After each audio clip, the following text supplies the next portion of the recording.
अपने पास में royal Bengal tiger हैं। मेल का नाम एंथनी है और फीमेल का नाम अंबिका है। आवाज करके दूसरे मेल को जो है चुनौती देता है। उसके बाद में लड़ाई करते हैं और लड़ाई करने के बाद में जो जीतता है वही ग्रुप की फीमेल के साथ में मैटिंग करता है। फीमेल उनको फॉलो अप करती है पीछे। इसको मतलब महेश महेश करके बुलाया और ये आ गया। बस बस बस आगे मत जा, पीछे आओ। कंप्यूटर अनुदेशक की तैयारी के लिए आज ही ज्वाइन करें फ्लिकी क्लासेस।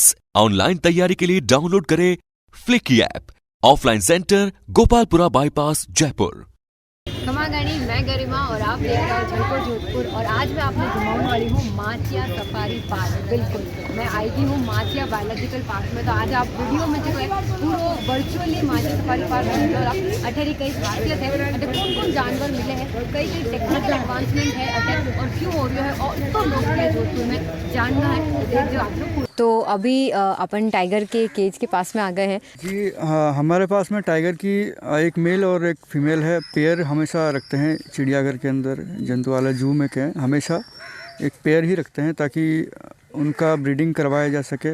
और मेल और फीमेल की एक दूसरे की नीड होती है जो जंगल के अंदर होती है, उसको भी हम काफ़ी हद तक पूरा कर सकें। तो आप देख सकते हैं पीछे की तरफ जैसे ये एरिया जो है इसकी स्पेशली इन्हीं के लिए मॉडिफाई किया हुआ है। सभी बिग कैट्स के अंदर टाइगर जो है सबसे ज़्यादा बॉडी में भी भारी होता है, लेंथ में भी, मतलब ये सबसे बड़ी कैट जिसको कहते हैं वो यही टाइगर ही होता है। अपने पास में रॉयल बंगाल टाइगर हैं और इनको बंगाल टाइगर को पानी बहुत ज़्यादा पसंद होता है। जनरली देखा जाता है कि कैट्स को पानी पसंद नहीं होता, लेकिन इनको पानी बहुत ज़्यादा पसंद होता है, इनको नहाना भी पसंद होता है। तो हम लोगों ने इनके जो पॉन्ड बनाए हुए हैं उनकी गहराई इस हिसाब से रखी जाती है ताकि ज़रूरत पड़ने पे ये उसमें जाके बैठ सके और बैठ के अपने आप को रिफ़्रेशिंग फील कर सके। ये तो इनके आपने कुछ नाम भी रखे हुए हैं सर? जी हाँ, मेल का नाम एंथनी है और फीमेल का नाम अंबिका है। तो और ये इनकी उम्र लगभग 4.5 से 5 साल के बीच में है। दोनों की एज अभी 5 साल लगभग एवरेज एज है इनकी। तो आपको अगर आवाज़ देते हैं तो ये आ जाते हैं, पहचानते, रिकग्नाइज करते हैं आपकी वॉइस को? ये कैट्स के बारे में जाना जाता है कि वो हमेशा अपनी मर्ज़ी की मालिक होती है। तो भले से इनको जब ज़रूरत होगी ना तब तो ये हमारे पास में आ जाएंगे, और इनको ज़रूरत नहीं है तो आप कितना भी नाम बुलाते रहो, ये नहीं आना तो नहीं आना है। मूडी होती है, मतलब मन मर्जी वाली। बिल्कुल। एशियाटिक लायन इंडिया के अंदर अभी वाइल्ड अगर जंगल में देखा जाए तो सौराष्ट्र, गुजरात का सौराष्ट्र एरिया है, वहाँ पर जो गिर फॉरेस्ट हैं अभी जंगल में फ्री लिविंग रेंज इनकी वहीं पर पाई जाती है। और as a sample, as a display species हम लोग जू के अंदर इनको रखते हैं ताकि लोगों को इनके बारे में पता चले। और ये वास्तव में ये किंग होते हैं जंगल के, जो राजा जो इनको बोला जाता है वो यही होते हैं। इनकी माना जाता है कि ये जो हैं अपने भूख के हिसाब से ही शिकार करते हैं। मतलब देखा जाए अगर ये इनका ग्रुप अगर भूखा नहीं है, अगर ये लोग जस्ट रेस्ट कर रहे हैं, तो इनके ग्रुप के पास से सेफ डिस्टेंस से अगर कोई एनिमल मूव भी करता है तो ये उसके ऊपर हमला नहीं करते हैं। अच्छा। तो एक तरह से ये इनके अंदर रहता है कि जब हमको ज़रूरत है ना तभी हम मारेंगे और तभी खाएंगे। अभी सर मैं देख पा रही हूँ कि एक मेल है और एक फीमेल है, इन दोनों के नाम अगर आप बता दें। ये जो मेल है उसका नाम GS और RT जो है इनकी फीमेल का पार्टनर है। अभी आप देख सकते हैं कि जैसे ये जो एक्ट है इनका, तो ये इनका हो सकता है मेटिंग सीजन इस टाइम पे चल रहा हो या स्ट्रेस इसका भी चल रहा हो, तो मेल इस तरीके से फीमेल का स्निफिंग करके और है ना पता करता है और इस तरीके से ये आवाज़ करता है फिर बाद में। तो ये एक इनकी डिस्टिंक्टिव फीचर है कि वो आवाज़ करके दूसरे मेल को जो है चुनौती देता है। दूसरे जो ग्रुप के अंदर अगर कोई इसका राइवल तैयार हो रहा है तो ये उसके बाद में लड़ाई करते हैं और लड़ाई करने के बाद में जो जीतता है वही ग्रुप की फीमेल के साथ में मैटिंग करता है। अभी हम लोग खड़े हुए हैं लेपर्ड के एंक्लोजर के पास में। लेपर्ड जो है बिग कैट कैटेगरी के अंदर सबसे ज़्यादा फुर्तीला जानवर है और ये अवसरवादी है। ये वेट करता है कि एनिमल कब तक इसकी अप्रोच में आए। जैसे ही वो इसकी अप्रोच में आता है तो ये तुरंत से उसको अटैक करके लाइटनिंग फास्ट स्पीड से ये अटैक करता है। इसकी स्पीड बहुत ज़्यादा होती है अटैक करने की। अभी इसका बॉडी कलर देखोगे तो उसमें आपको अगर कहीं पे बैठा हुआ है ना तो ये आपको दिखाई नहीं देगा।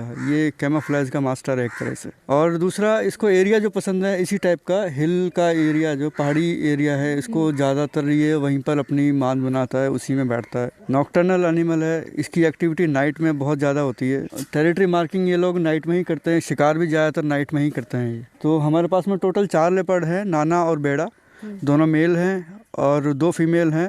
इसके एक का नाम सोनू है और एक का देसुरी। देसुरी जो है उसको रेस्क्यू किया गया था देसुरी जंगलों से, तो उसके बाद में उसमें कुछ डिजीज़ था, तो हम लोग उसको वापस से रिलीज़ नहीं किया, उसको यहीं पे रखते हैं। हालांकि डिजीज़ क्योर हो गई है, लेकिन उसका ह्यूमन के साथ में इंटरेक्शन इतना ज़्यादा हो गया कि हम लोग उसको वापस से छोड़ नहीं पाए। क्योंकि अक्सर ऐसा होता है कि अगर ह्यूमन के साथ में लेपर्ड, वाइल्ड लेपर्ड का इंटरेक्शन अगर ज़्यादा हो जाता है, उसको ज़्यादा टाइम तक ट्रीटमेंट के लिए या दूसरी चीज़ों के लिए अगर हम लोग रेस्क्यू सेंटर में रखते हैं, तो उसका जो ह्यूमन के लिए डर जो है वो ख़त्म हो जाता है। तो वो उसकी आदत बन जाती है कई बार, तो वो जंगल से भटक के आसान शिकार की तलाश में कई बार ह्यूमन हैबिटेट की तरफ मूव कर जाते हैं। तो ये एक थोड़ा रीज़न रहता है कि हम लोग वाइल्ड एनिमल को जितना जल्दी ट्रीटमेंट करके तुरंत से उसका रिलीज़ कर दें। लेकिन ये उस टाइम पे बहुत ज़्यादा छोटे थे, तो इनको हैंड रेयरिंग से ही बड़ा किया हम लोगों ने पाल के। हमारे असिस्टेंट, हमारी टीम बहुत अच्छी है, जो उनका बिल्कुल माँ की तरह, बाप की तरह हम लोग देखभाल करते हैं उनकी। और जैसे हम अभी जो घूम रहे थे, ये मेल लेपर्ड है और ये हम लोगों ने ही इसको हैंड रेयरिंग से बड़ा किया है यहाँ पर। जी सर, इस बेयर के बारे में थोड़ा सा बता दीजिए। तो ये हम लोग जो देख रहे हैं अभी, ये स्लॉथ बियर है, इसको सुस्त भालू कहते हैं। स्लॉथ मतलब ये, इसके पंजे इस तरह के होते हैं, पेड़ों में चढ़ने में ये बहुत एक्सपर्ट होते हैं। इनकी फेवरेट डाइट जो है वो होती है एक तो दीमक, चींटियाँ और दूसरा शहद। ये इनको बहुत ज़्यादा पसंद होता है। भालू को हम लोग ओमनिवोरस की कैटेगरी में मानते हैं, मतलब अगर इनको नेचुरल फूड नहीं मिले, शहद है, चींटियाँ वगैरह है, तो ये शिकार करके भी खाते हैं। तो अभी सर हम आए थे तो हमने देखा था कि ये टनल के अंदर बंद था और आपने इसको मतलब महेश महेश करके बुलाया और ये आ गया, तो आपने महेश नाम रखा है इसका। जी हाँ, ये है ना, इनको हम लोग नाम दे देते हैं। एक तो इससे आइडेंटिफिकेशन में हेल्पफुल होता है, दूसरा एनिमल को हम लोग कॉल करते हैं तो वो आ जाता है। इससे ट्रीटमेंट के अंदर और दूसरी मैनेजमेंट की जो चीज़ें हैं उनमें बहुत हेल्पफुल होता है। तो सर एक मैं चीज़ जानना चाहती कि जितने भी आपने जानवरों के नाम रखे हैं, जिनके भी, तो इनको कितना टाइम लगता है अपना वो नाम रिकॉग्नाइज करने में कि अच्छा ये मुझे बुलाया जा रहा है? हाँ, ये एक तो फ्रिक्वेंसी को पहचानते हैं। ये मतलब ये नहीं कि नाम से इनको लैंग्वेज समझ में नहीं आती है, लेकिन ये फ्रिक्वेंसी को पहचानते हैं कि किस फ्रिक्वेंसी पे आवाज़ आ रही है। वो जैसे मैंने आपको चीतल और चिंकारा के अंदर बताया था कि उनकी माँ उनको कॉल करती है, तो एक डिस्टिंक्ट फ्रिक्वेंसी होती है हर एक कॉल की, हर एक वर्ड की एक फ्रिक्वेंसी होती है। ये उसी को पहचानते हैं। अभी ये आप देख रहे हैं हमारे पास में, ये हैं, इनको गोल्डन जैकाल कहा जाता है, सियार कहते हैं हिंदी में। ये ज़्यादातर नाइट में ही बाहर निकलते हैं, नॉकटर्नल एनिमल है और पैक एनिमल है। मतलब पैक मतलब कैनाइन जो होते हैं, जो कुत्ता प्रजाति जो है, उन्हीं के रिश्तेदार हैं ये। तो कुत्ता प्रजाति के अंदर जो ग्रुप होता है उसको पैक कहा जाता है। ये पैक एनिमल हैं, ये हैं, और वुल्फ है, ये दोनों पैक एनिमल हैं। वुल्फ की हंटिंग की हैबिट होती है ज़्यादातर। ये बहुत ही कम परिस्थितियाँ ऐसी होती हैं जब ये शिकार करते हैं। ये ज़्यादातर ना डेड एनिमल, लेफ्ट ओवर जो होता है, दूसरा किसी ने शिकार खाया मान लो और उसने छोड़ दिया, तो ये ज़्यादातर स्कैवेंजिंग का काम करते हैं। और छोटे मोटे खरगोश वगैरह है जो नाइट में निकलते हैं बाहर, उनका ये रेयरली और हंटिंग करते हैं। तो अभी अपन नेक्स्ट पिंजरे की तरफ आए हैं, इसके बारे में अभी हमको सर बताएंगे। अपन खड़े हैं चीतल के केज के पास में, जो स्पॉटेड डियर के नाम से जाना जाता है। अपने जो वाइल्ड लाइफ पोर्शन में हिरन फैमिली के जो कवर करती है राजस्थान में, इसमें चिंकारा, चीतल और ब्लैक बक, 3 अपने लोकल वाइल्ड लाइफ में आते हैं जो राजस्थान को प्रेजेंट करते हैं एज अ डेजर्ट पोर्शन। इनका जो बिहेवियर है, हर्बीवोरस एनिमल है सारे। ग्रासलैंड जो नॉर्मली अपने यहाँ पाई जाती है, उसी ग्रासलैंड का पोर्शन है। और इनका जो नेचर है, ग्रुप में रहने की प्रकृति है इनकी जो फैमिली है वो प्रेजेंट करती है कि एक मैनेजमेंट में कैसे रहे, एक संयुक्त फैमिली में कैसे रहे। तो ये इनका बिहेवियर है और प्रकृति है साथ में रहने की। तो सर मैं ये जानना चाहती हूँ कि ये सारे पब्लिक पार्क से ही लाए गए हैं या कुछ इसमें से रेस्क्यू भी किए गए? नहीं, सारा वो वाइल्ड लाइफ का पोर्शन है, जू टू जू ट्रांसफ़र होता है। किसी भी बाहर के जो वाइल्ड एनिमल रेस्क्यू होते हैं उसको हम जू में इंट्रोड्यूस नहीं करते हैं। इसकी एक रीज़न है कि जो बाहर से जो रेस्क्यू के आते हैं वो अपने साथ बहुत सारी डिजीज़ कैरी करके लाते हैं। तो एक सेप्टम बना रखा है हमने जू का, जो CZA नॉर्म्स भी है उसमें, जो गवर्नमेंट हमें प्रोवाइड करवाती है कि बाहर के जानवर को कभी भी जू के जानवर के साथ में इंटरेक्ट नहीं करें। ब्लैक बक को सामान्यतः हम लोग काला हिरण कहते हैं इसको। तो इसके मेल और फीमेल में एक बहुत ही डिस्टिंक्टिव फीचर होता है। फीमेल के अंदर किसी भी तरह के सींग इसके अंदर पाए नहीं जाते हैं। मेल के अंदर जैसे आपको देखेंगे, एक तो बॉडी का कलर उसका वेलवेटी ब्लैक कलर का होता है, ऊपर का पार्ट जो है, और जो ज़मीन की तरफ का जो पार्ट है, जो अंदर वाला हिस्सा है, वो सफ़ेद रंग का होता है इसके अंदर। मेल का जो सींग है बहुत ज़्यादा सुंदर और लंबे सींग होते हैं इसके। सींगों के ऊपर रिंग्स पाई जाती है, और रिंग्स के अलावा सींग जो है वो कॉइल्ड भी होते हैं। तो कॉइल और रिंग वाला सींग जो है इसके अंदर पाया जाता है ब्लैक बक के अंदर। ये इसका डिस्टिंक्टिव फीचर है, बिल्कुल इसी के अंदर मिलता है। ये प्रजाति जो है चीतल से अलग होती है। चीतल का जो सींग है वो एनुअली शेड होता है, वो गिरता है, झड़ जाता है, जैसे हमारे बाल झड़ते हैं उसी तरीके से। और इसका सींग जो है परमानेंट होता है। तो उसका जो सींग झड़ जाता है उसके बाद में वो वापस से ग्रो होता है। उसका जो सींग है वो ब्रांच होता है, उसके अंदर ब्रांचेज होती हैं, इनके अंदर ब्रांचेज नहीं होती है। तो ये एक कॉमन फीचर है जो बिल्कुल अलग अलग होते हैं इनके अंदर। राजस्थान के अंदर ज़्यादातर ब्लैक बक और चीतल, चिंकारा, सांभर, ये और नीलगाय, ये जो है ये 4-5 प्रजाति हैं जो बहुत आसानी से वन्य जीव में उसमें जंगलों के अंदर आराम से स्पॉटेड हो जाती है, दिखाई देती है आराम से। चिंकारा जो है राजस्थान का स्टेट वाइल्ड एनिमल है। तो ये बकरी के साइज़ का लगभग उससे थोड़ा सा छोटा होता है। और इसका जो बॉडी का कलर है वो राजस्थान की जो वेस्ट राजस्थान की मिट्टी है, जो हल्की धूसर मिट्टी है, ब्राउन कलर की, हल्का सा उसमें शेड होता है, गोल्डन शेड होता है, तो उसी का सेम बॉडी कलर इसका उसी तरह सा होता है। तो ये जब फील्ड में अगर आपको देखने की कोशिश करेंगे तो ये इतना घुल मिल जाता है कि आपको यूजुअली दिखाई नहीं देगा। तो ये डिस्प्ले में हम लोग ने इसी लिए रखा हुआ है ताकि ये इसको संरक्षण की बहुत ज़्यादा ज़रूरत है। बहुत मतलब इसको देखा जाए तो शर्मीला है, जानवर है, और दूसरा स्टेट एनिमल भी है। दूसरा इसका जो मेल है और फीमेल दोनों में सींग पाए जाते हैं इसके अंदर। सींग मेल का जो सींग है वो थोड़ा मोटा होता है और उसके ऊपर भी रिंग्स पाई जाती हैं, लेकिन वो ब्लैक बक से थोड़ा अलग होता है। ब्लैक बक का सींग बहुत ज़्यादा बड़ा होता है और वो स्पाइरल होता है, कॉइल्ड होता है। इसका सींग स्पाइरली कॉइल्ड नहीं होता, सीधा सींग है और उसके ऊपर रिंग्स पाई जाती है। और इनकी कॉल इतनी डिस्टिंक्टिव होती है कि अगर मदर ने एक बार कॉल कर दी, चाहे वो ग्रुप में कहीं पर भी खड़ा हुआ होगा या कहीं बैठा हुआ होगा, उसने अगर मदर की कॉल सुनी है वो तुरंत उसके पास में जाएगा। 50-60 अगर चिंकारा एक साथ हैं किसी के अंदर और उनके बच्चे सब में आपस में घुल मिल जाते हैं, लेकिन मदर की कॉल जो है वो अपना बच्चा पहचान लेता है बिल्कुल। इनकी ये इनके अंदर खासियत होती है। तो हर मदर की कॉल डिस्टिंक्टिव होती है? बिल्कुल हर मदर की कॉल डिस्टिंक्टिव होती है। वो हम लोग उसको पहचान नहीं पाते हैं कि हम लोग की कौन सी फीमेल कौन सी होती है, लेकिन उनका बच्चा जो है वो शुरू से ही उसकी आवाज़ पहचानता है। अपन अभी बैठे हैं वुल्फ पब्स के पास में। ये हैंड रेयरिंग है जू में, जू बोर्न एनिमल नहीं है, रेस्क्यूड हो रखे हैं, लेकिन इनकी हैंड रेयरिंग और बिहेवियर की वजह से ह्यूमन जो एनवायरनमेंट है इन्होंने अडॉप्ट कर लिया है, इसलिए अभी ये डिस्प्ले में है।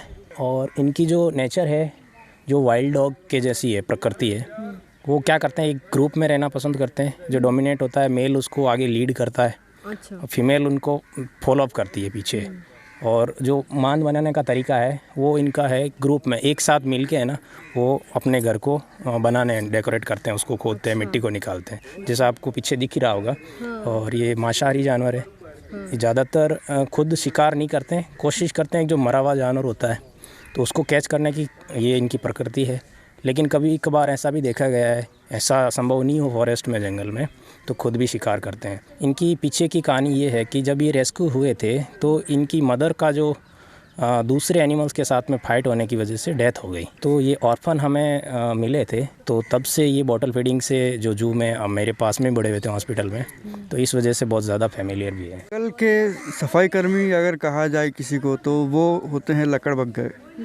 इनको सफाई कर्मी इसलिए कहते हैं क्योंकि जितना भी लेफ़्ट ओवर होता है, जितना भी बचा कुचा खाना जो शिकारी छोड़ जाते हैं, उनकी हड्डियाँ, सींग, खुर, ये सब कुछ खा जाते हैं। इनका डाइजेस्टिव सिस्टम इतना स्ट्रांग होता है कि सींग, बाल, ये सब कुछ पचा देते हैं उसमें, उसके अंदर से। तो अभी अपन बात करेंगे विजय बोराना जी से, जो कि RFS माचिया सफारी पार्क है। तो सबसे पहले तो सर मैं और ऑडियंस भी ये जानना चाहती है कि जो पब्लिक पार्क से यहाँ पे शिफ्टिंग हुई है सारे एनिमल्स की, तो पब्लिक पार्क से ये बेटर कैसे है, किन किन चीज़ों में बेटर है माचिया सफारी पार्क, अगर आप ये बता सकते हैं।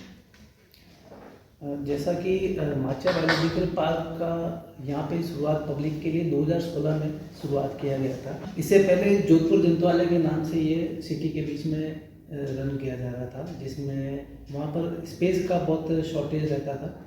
और सिटी के एकदम कंजेस्टेड एरिया काफ़ी हो गया था। इस कारण से इनको यहाँ पे माचिया बायोलॉजिकल पार्क में शिफ्ट किया गया जा रहा है।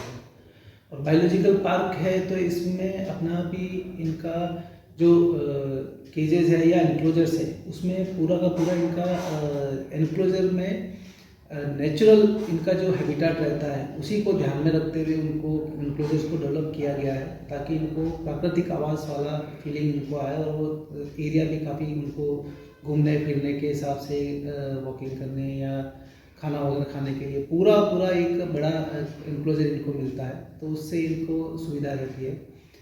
और 2016 में इसको पब्लिक के लिए ओपन किया गया था और 41 हेक्टेयर में ये माचिया बायोलॉजिकल पार्क माचिया वनखंड में बना हुआ है।